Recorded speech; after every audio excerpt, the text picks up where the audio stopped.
और हज़रत खिज़र अलैहिस्सलाम की ज़िंदगी के चंद पहलुओं पर भी रोशनी डाली जाएगी। हज़रत खिज़र अलैहिस्सलाम की कुनियत अबुल अब्बास और नाम बलिया और उनके वालिद का नाम मलकान है। बलिया सरयानी ज़ुबान का लफ्ज़ है, अरबी ज़ुबान में इसका तर्जुमा अहमद है। खिज़र उनका लक़ब है और इस लफ्ज़ को 3 तरह से पढ़ सकते हैं, खज़िर, खज़ुर और खिज़र।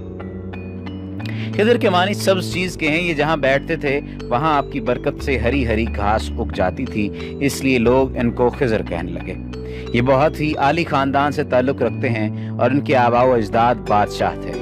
बाज़ आरफीन ने फरमाया है कि जो मुसलमान उनका और उनके वालिद का नाम और उनकी कुनियत का नाम याद रखे, इंशाअल्लाह ताला उसका खात्मा ईमान पर होगा। तो अगर हो सके तो इस कुनियत को याद रखिएगा।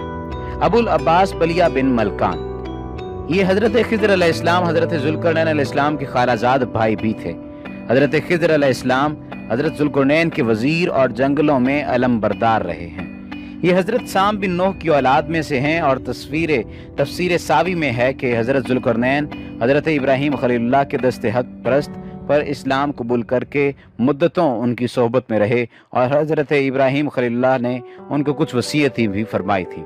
तो इससे ये मालूम होता है कि हज़रत खिज़र का दौर हज़रत इब्राहीम अलैहिस्सलाम के दौर के फौरी बाद का ही है। सवाल ये पैदा होता है और कुछ लोग ये जानने की कोशिश करते हैं कि क्या हज़रत खिज़र जिंदा हैं? तो जवाब तहकीकात के हवाले से आज आपको दिया जाएगा। इसमें कुछ उलमा ने इख्तिलाफ किया है, लेकिन जमहूर उलमा यानी कसीर उलमा की यही राय है कि वो जिंदा हैं।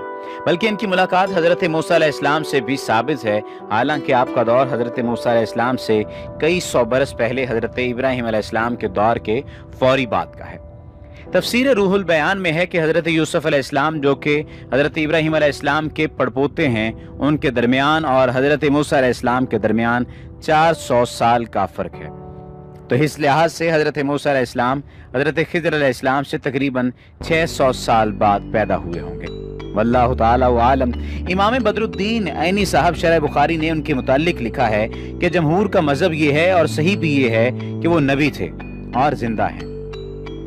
इसी तरह तफसीर खाज़न में है कि अक्सर उलमा इस पर हैं और मशाइख और सूफिया असहाब इरफान का इस पर इत्तेफाक है कि हज़रत खिज़र अलैहिस्सलाम जिंदा हैं। शेख अबू उमर बिन सलाह ने अपने फतावा में फरमाया कि हज़रत खिज़र जमहूर उलमा और सालिहीन के नज़दीक जिंदा हैं। अब आपको आब हयात की हकीकत के हवाले से बताते हैं। आब हयात के मुतालिक बहुत सारे इख्तिलाफात हैं। बाज़ लोग इसको एक अफसाने के अलावा कुछ नहीं कहते, क्योंकि आब हयात का तज़किरा ना कुरान पाक में है ना ही किसी सही हदीस में। हाँ, कुछ उलमा कराम ने इसका तज़किरा अपनी तफासीर में हज़रत ज़ुल्करनैन के पहले सफ़र के ज़िम्रे में किया है। जैसा कि तफसीर खज़ाइनुल इरफान में नकल किया गया है कि हज़रत ज़ुल्करनैन ने पुरानी किताबों में पढ़ा था कि साम बिन नूह की औलाद में से एक शख्स चश्मा हयात से पानी पी लेगा तो उसको मौत ना आएगी। इसलिए ज़ुल्करनैन ने मगरिब का सफ़र किया। आपके साथ हज़रत खिज़र अलैहिस्सलाम भी थे। वो तो आब हयात के चश्मा पर पहुंच गए और उसका पानी भी पी लिया, मगर हज़रत ज़ुल्करनैन के मुक़द्दर में नहीं था, वो महरूम रह गए। इस सफ़र में आप जानिब मगरिब रवाना हुए तो जहाँ तक आबादी का नामो निशान है वो सब मंजिलें तय करके आप एक ऐसे मकाम पर पहुँचे कि उन्हें सूरज गुरूब के वक्त ऐसा नजर आया कि वो एक स्याह चश्मे में डूब रहे हैं। जैसा कि समंदरी सफ़र करने वाले को आफताब समंदर के काले पानी में डूबता नजर आता है, वहाँ उनको एक ऐसी कौम मिली जो जानवरों की खाल पहने हुए थी। उसके सिवा कोई दूसरा लिबास उनके बदन पर नहीं था और दरियाई मुर्दा जानवरों के सिवा उनकी ग़िज़ा का कोई दूसरा सामान नहीं था। ये कौम नासिक कहलाती थी। हज़रत ज़ुल्करनैन ने देखा कि इनके लश्कर बेशुमार हैं, ये लोग बहुत ही ताकतवर और जंगजू हैं। तो हज़रत ज़ुल्करनैन ने उनके गिर्द अपनी फ़ौजों का घेरा डालकर उन लोगों को बेबस कर दिया। चुनाचे कुछ तो मुशर्रफ बाईमान हो गए, लेकिन कुछ आपकी फ़ौजों के हाथों मकतूल हो गए। इस तरह तफसीर खाज़न और शेख अबू उमर बिन सलाह ने अपने फतावा में फरमाया कि हज़रत खिज़र और इलियास जमहूर उलमा व सालिहीन के नज़दीक जिंदा हैं और हर साल ज़माना हज में मिलते हैं। और ये कि हज़रत खिज़र ने चश्मा हयात में गुस्ल फरमाया और उसका पानी भी पिया।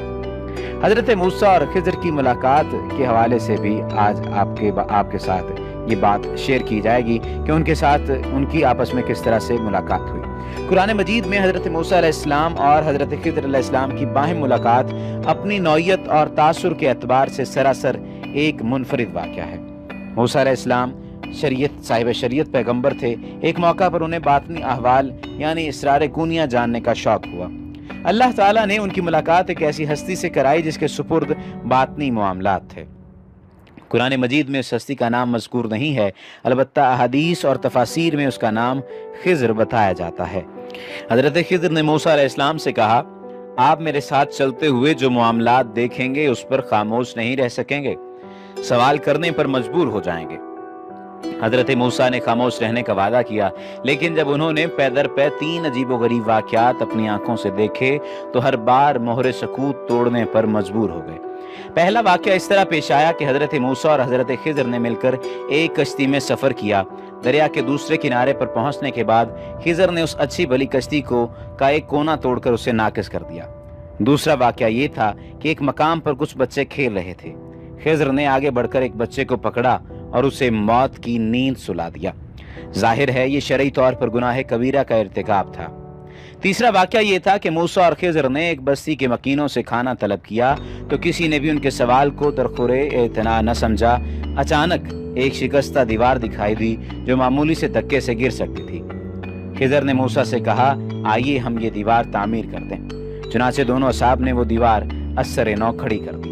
हज़रत मूसा अलैहिस्सलाम के लिए ये तीसरा वाक़या भी बहुत अनोखा था।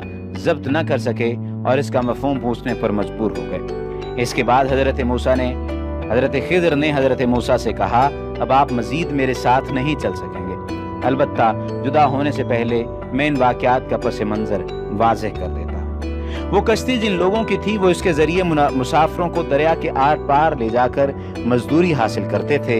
ये उनकी कमाई का वाहिद ज़रिया थी। कश्ती बहुत अच्छी हालत में थी। दरिया के पार एक जालिम बादशाह की हुकूमत थी। वो इन गरीब लोगों से ये कश्ती छीन लेता। मैंने उसे नाकिस कर दिया ताकि वो किसी हुकूमती कारिंदे की नज़र में ना आए, इसे नाकारा समझते हुए नज़रअंदाज कर दे। जिस बच्चे को ठिकाने लगा दिया उसका पस मंज़र ये है कि वो बच्चा बड़ा होकर अपने नेक वालदैन की रुसवाई का बायस बनता। अब अल्लाह ताला उनको इसका नेमुल बदल अता करेंगे जो इनके लिए बायस रहमत व बरकत होगा। जो दीवार गिरा चाहती थी उसके नीचे दरअसल कुछ यतीमों का खजाना दबा हुआ था। दीवार गिर जाती तो लोग वो खजाना लूट लेते। अब दीवार की तामीर नौ से वो खजाना उस वक्त तक महफूज रहेगा जब तक इसके वारिस बच्चे बलूगत की उम्र को नहीं पहुंच जाते।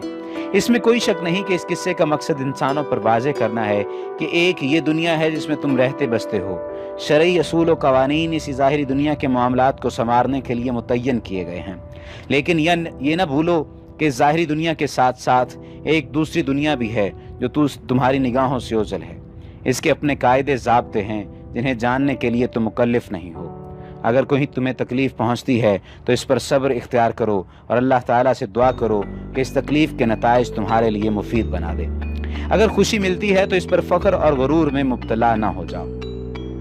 मुझे इस वाक़या के हकीमाना पहलुओं पर गौर गौस करने के लिए कई उर्दू तफासीर देखने का मौका मिला है। इनमें ज़्यादातर यही बहस मिलती है कि खिज़र कौन थे, वो नबी थे या गैर नबी, इंसान थे या फरिश्ता, खिज़र नाम की एक ही हस्ती है या ऐसे कई खिज़र निज़ाम हस्ती चलाने के लिए मामूर हैं, क्या उन्हें मौत आ सकती है? तशरीई और तकवीनी अमूर क्या होते हैं और तकवीनी अमूर तशरीई अमूर से किस तरह मुख्तलिफ हैं? उलमाए तफसीर ने इस हवाले से बहुत कुछ लिखा है, लेकिन इस तरफ ध्यान नहीं दिया कि इसमें इज्तिमाई ज़िंदगी के बारे में भी बहुत फ़िक्र आफरीन हिकमतें पोशीदा हैं। चूँकि हमारे उलमाए कराम आज के दौर की पैदा करदा उलझनों और पेचीदगियों को नहीं समझते, इसलिए सिर्फ किस्से की गराबत बयान करने तक बहस महदूद रखी है। मेरा ख्याल है कि इस किस्से की हैसियत अलामती है, जिसमें जालिम बादशाह और कश्ती के जिन गरीब मालकान का जिक्र है वो आज की दुनिया में भी देखे जा सकते हैं। पुराने वक्तों में बादशाहों को हवस मुल्क गिर बेचैन रखती थी। वह रोज़ हमसाया रियासतों पर चढ़ाइयाँ करते रहते थे। मकसद माल दौलत लूटना होता था। अपने लाओ लश्कर के लिए उन्हें कश्तियों की भी ज़रूरत पड़ती थी। जब उन बादशाहों के कारिंदे रियाया में से किसी के पास साफ सुथरी और मजबूत कश्ती देखते तो उससे छीन लेते थे। जिससे कश्ती छीनते थे उसकी फरियाद सुनने वाला कोई नहीं होता था। आज की हुकूमतों का किरदार भी इससे मुख्तलिफ नहीं है। हमारे उलमाए दीन ये नहीं बताते कि आज की हुकूमतें भी अपने ख़जाने भरने के लिए अपनी रियाया से बहुत कुछ छीन लेती हैं। उम्मीद है कि वीडियो आपको सोचने पर भी मजबूर करेगी।